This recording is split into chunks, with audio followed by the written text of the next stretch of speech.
Welcome, Sojourners. You have found yourself a cozy place here at Sojourners Awake. I'm Jonathan, and this is our production of The Bookish and the Brave. The Sojourners have arrived to the Shadow Monastery. They confronted Lord Basile, and Vaughn was thrown straight into hell with one strike. Where he is, we can only assume, and hopefully he returns. Meanwhile, the Sojourners deal with the non-Kwai monks and discuss their plans for the Black Lotus. And of course, none of this will occur without incident. And so for now, our story continues. Sterling, you kneel at the bedside of the recently deceased Father Ragu and start reciting the incantation to animate dead. As you trace your fingers through the infernal script, the spell begins to take place. Meanwhile, the young monk looks towards Hawkins. I think the spell just kind of takes a while. We're probably not going to be able to see anything. In fact, we should probably get back to looking around. There's still somebody wandering around here with powerful magic. Okay, if you trust him. I do. 40 minutes has passed since Lord Basile disappeared. Asyndeton, you close your eyes and place a hand upon the forehead of this sleeping monk. When you open your eyes, you see you are inside a garden maze. When you look to your right and left, you see you are surrounded by a hedge, a labyrinth. Your feet carry you down one pathway, then to the right, and then to the left. A winding catacomb unfolds before you, an endless maze. And then you hear a voice. Is anybody here? Help! I'm here. Who? Where? Who is that? My name is Asyndeton.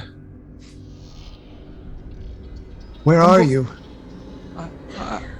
I'm between two hedges. I can hear you, but I can't see you.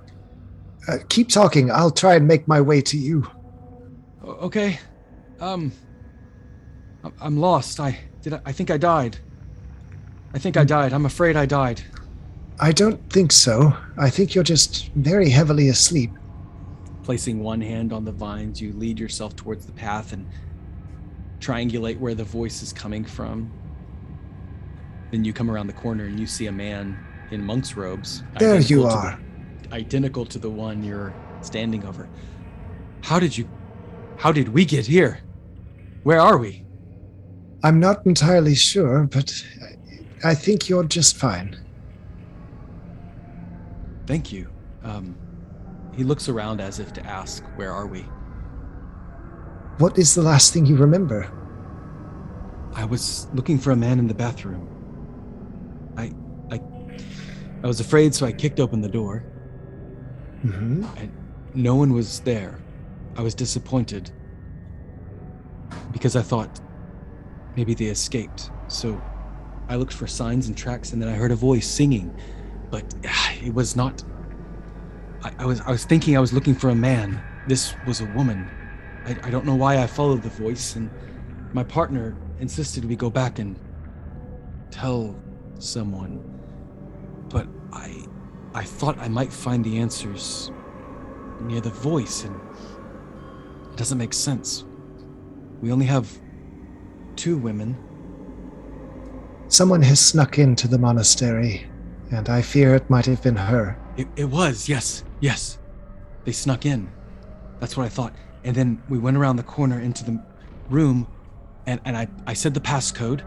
I passed through the statue, and then I walked in, and she was beautiful. She was everything I thought she should be. And she was dancing and singing. And she was an elf. A beautiful elf. And then I looked down and my partner had collapsed on the ground. And I smiled because I thought, now I am the only one and I'll be with her forever. And then she walked towards me and reached out her hand. And then I felt in my hand my blade, my weapon. I was going to strike her. Something inside me told me it was a trick. And then I was here. Yes, I think you might have been charmed or put to sleep magically. So where am I then? You are in your own dreams. He looks behind you and points, and instinctively, when you look back, you see that the hedge is beginning to descend. Where it once was 8 feet, it is now 4 feet tall. You can see miles and miles of hedges and mazes as far as your eyes can see. Here, hold my hand and I'll see if I can find a way out of here. I can't hold another hand. I don't trust you. You're just gonna take me away. What other choice do you have? I'm safe here. And he grabs both of his hands on his shoulders to restrain himself. I'm going to cast Suggestion, if I can. It's a wisdom saving throw Okay. I'll give him a +3.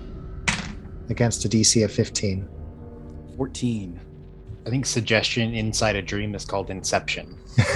Oh, yes.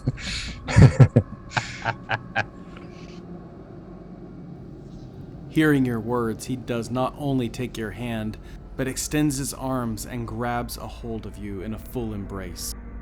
The wind whips up around you, the leaves like a tornado around your feet.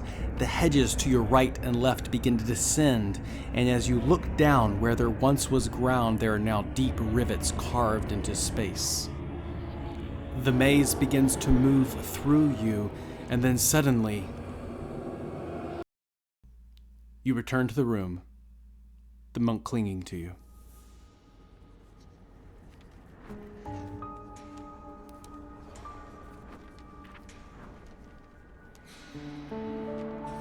He pulls back from you panting, his eyes red and puffy, as if he had wakened from a 100-year dream.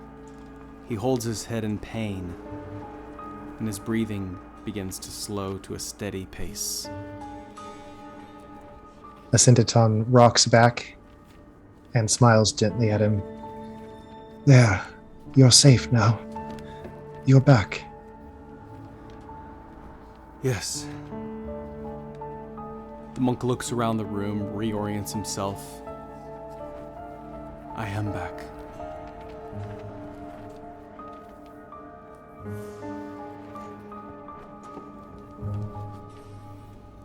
Hawkins, how do you proceed?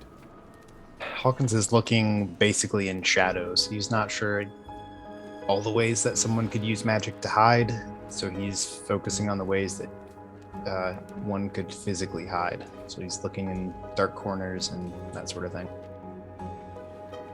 Checking all the corners, you see that the coast is clear. There is one space where the monk runs up to you. Wait! And she puts her hand on your shoulder, points down at the tile below your feet. Don't step on that tile. And then she points towards the cage in the corner. We'll be here for a while. Thank you. She backs away and begins searching the perimeter again. You see before you a doorway that goes into a secondary chamber. The room is dark in there except for a faint glow in the middle of the room. Excuse me, do you know what's in here? I do. I Is think it- you know as well. Ah. All right. Well, I think this might be her target, the one who's loose in here. Maybe this would be a good place to set up post. That is a good idea. I suppose I was thinking of protecting it. I didn't think that she would just go straight for it. I don't know, honestly. She pulls out 2 daggers from her belt and puts her shoulder to the door frame. With you on one side, the monk on the other, she peers in. And then she instinctively pulls her head back. She's there. I'm afraid. I'm afraid she might be able to teleport or something like that. We might need a jumper. The glow is still illuminating. She hasn't taken what she wants. I think she's just sitting. She's waiting. Hawkins, how dim is it? Is it pretty dark in the room? It's very dark except for about a 20-foot glow of light that you can assume is from the Black Lotus. Hawkins is gonna call on his shadow again to infuse his eyes. His eyes turn black. All the white goes black in his eyes for a moment as he gains dark vision temporarily. When you Nice. peer inside, as you look inside, you see Starblood the Witch, cross-legged in a meditative position, her eyes closed, the hair gently on her shoulders, in her priestess gown. She's sitting in front of the Black Lotus, which is glowing with a light. And she just waits in front of it. The monk pulls back and says, "You can't just take the Black Lotus. It's protected. It's warded. She knows this. She must be waiting for something. What do you want to do?"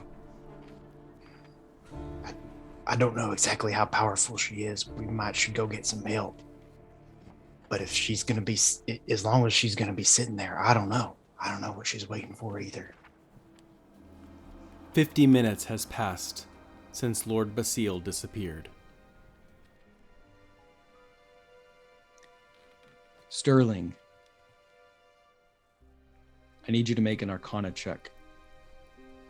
Okay. To cast a spell appropriately, you need to get a 15 or higher. I got a 15.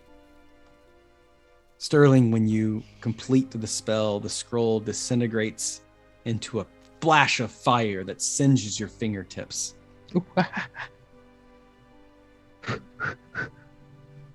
And then you hear Father Ragu exhale. Slowly sit himself up and turn his neck unnaturally hard to the right, looking towards the doorway. His eyes still closed. His knees swivel to the side and he sits up at the bed and then puts both elbows on his knees and sighs.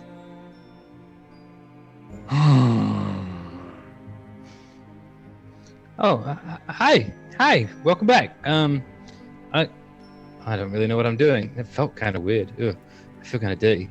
But hey, I have one job for you. I just need you to go tell that monk in there that we didn't do it. So like, you can wave at us, then make like the no, and then slice your throat kind of thing. That would be great. If you could just do that for us, I think that'd get us out of here. Make a persuasion check, Sterling. You're going for an 11 or higher. I got a 17. The zombie stands up and you hear bones snap and crack, but you still feel the warmth from his flesh. He lumbers over, still a little bit gracefully, having only had moments of undeath. He stomps towards the room, and the monk gasps. All of you, Asyndeton, Hawkins, and the two monks witness Father Ragu walking out, his eyes unusually fixed, unblinking. The knife scratch on his neck with no blood. His arms hang loose to his side. He then points at Sterling, makes the slit motion with his throat, and then wags his finger no. Sterling sighs relief. That was a job well done.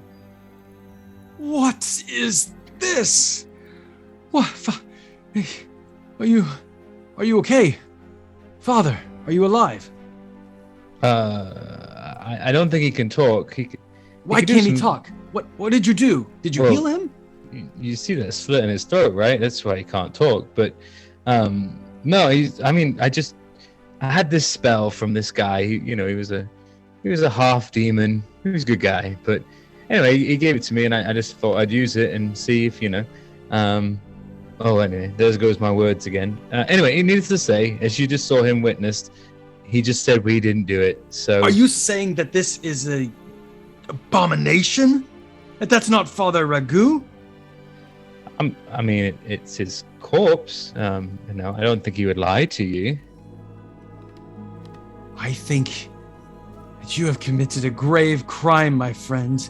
His spirit will never find rest in the Shadow Realm. Never. Not with this link, this unnatural link to the world. I suppose you're right. Well, I guess it was worth a try. Well, he's going to stay like this for 24 hours, but I can tell him to go back to bed and lie down, and that'll be fine. I thought it was worth a try. Here, Father Ragu. Yeah, go lie back down and just enjoy your last vestiges of life. It was good to know you, although you did take my weapons and lock us in a room. But yeah, sorry about that.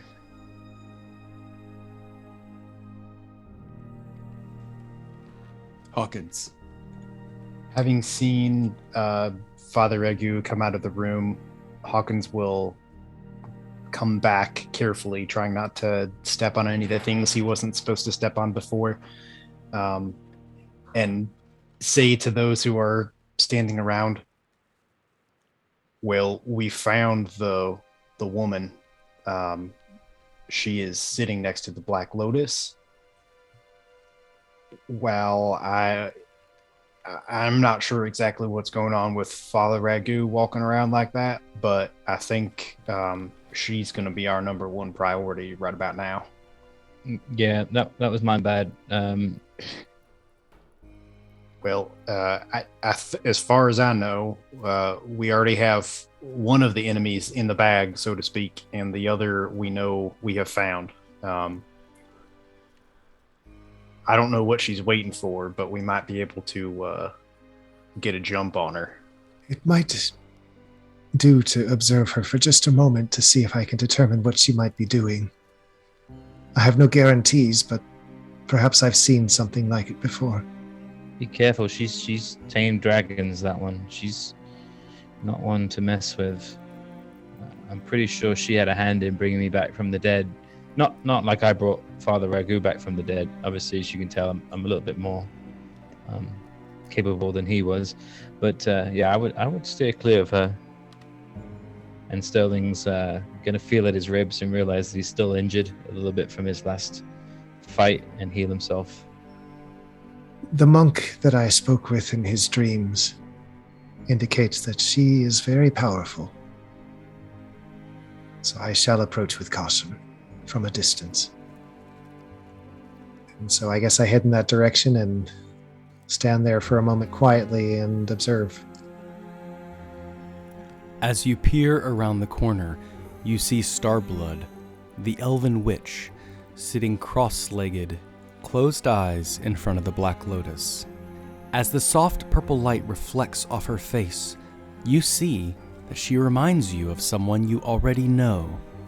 Although most elves look similar in their appearance, this one has a striking familial resemblance to Sylvia, the master teacher. As your eyes scan her forehead, her cheekbone, and her chin, you see that indeed, she strikes you as the sister of Sylvia. This is Starblood the Witch.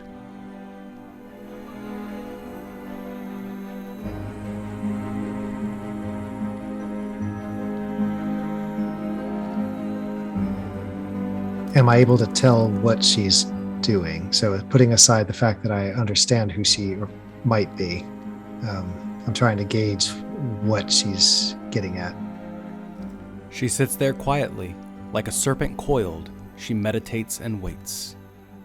I step back to where Hawkins and Sterling are. I think she's just waiting for something. I don't know what. I cannot see any ritual or anything in particular that she's doing. I think she's just meditating. Sterling starts aggressively pointing at the blanket. She might be waiting for us to bring Basile to her.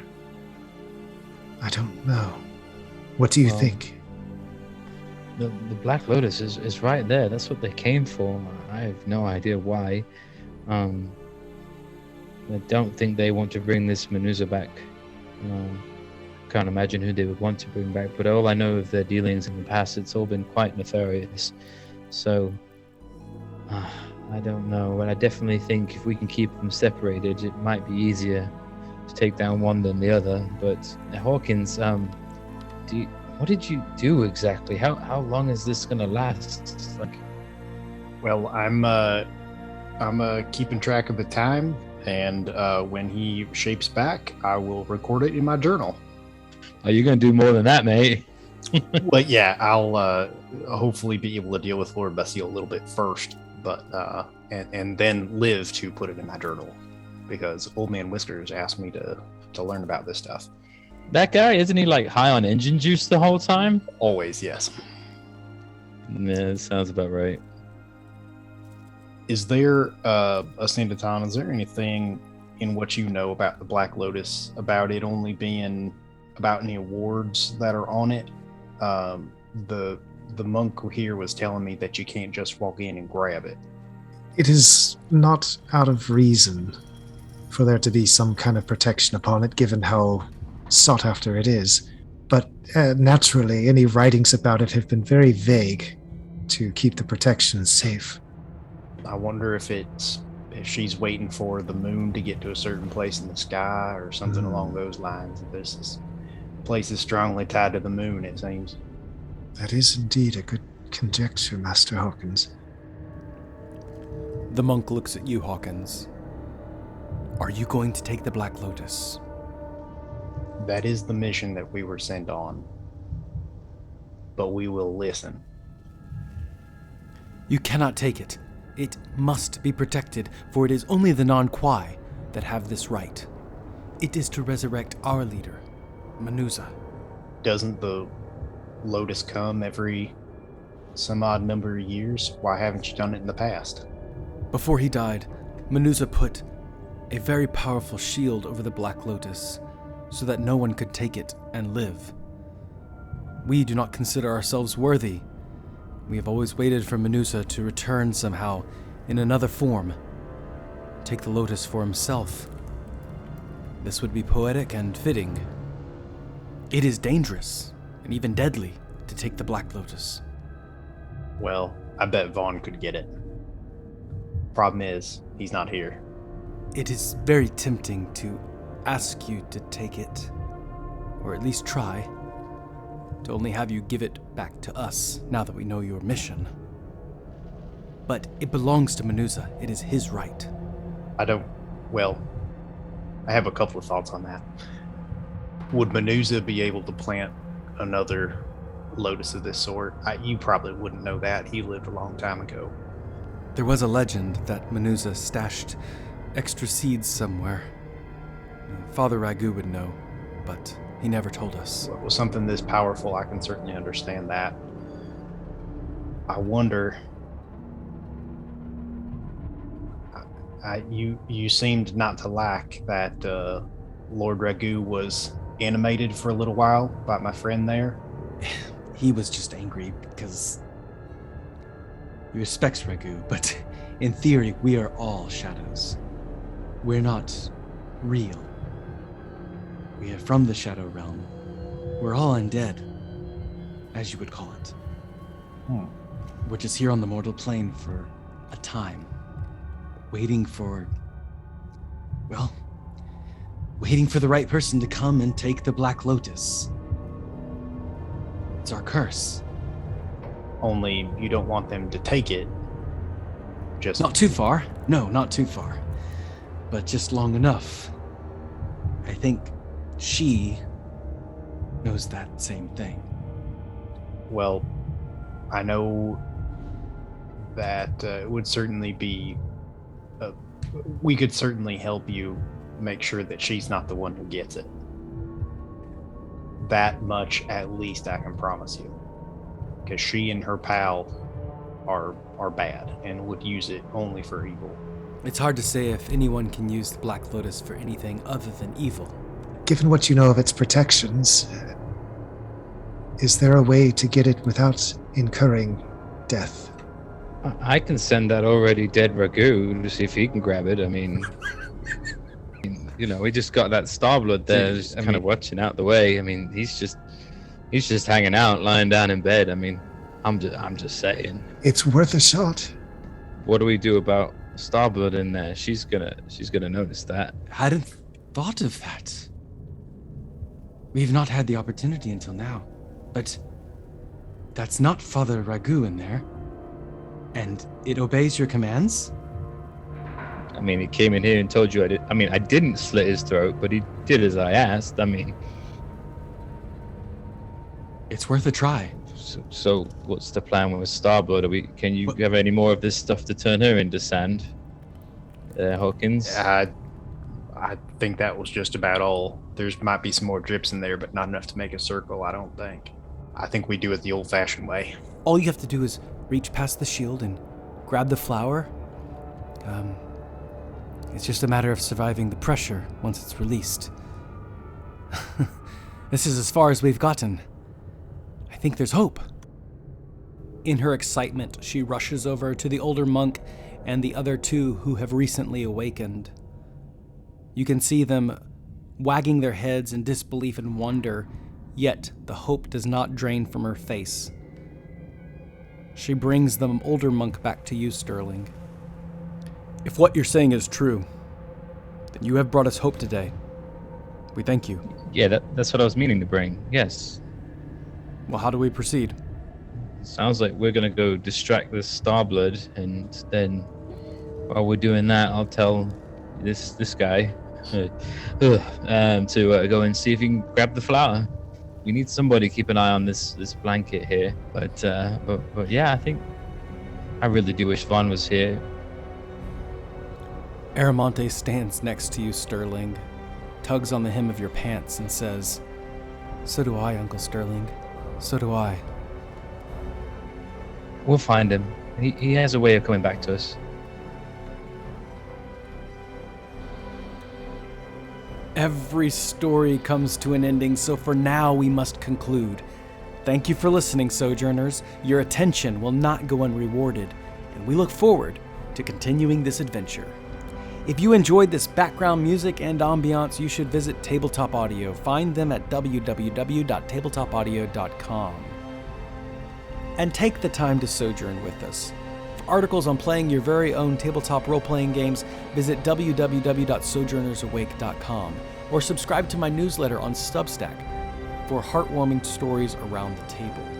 And go to your favorite podcasting and platform, leave a rating and review, for this helps others find us along their path. But however you choose to sojourn with us, as always, may your story continue.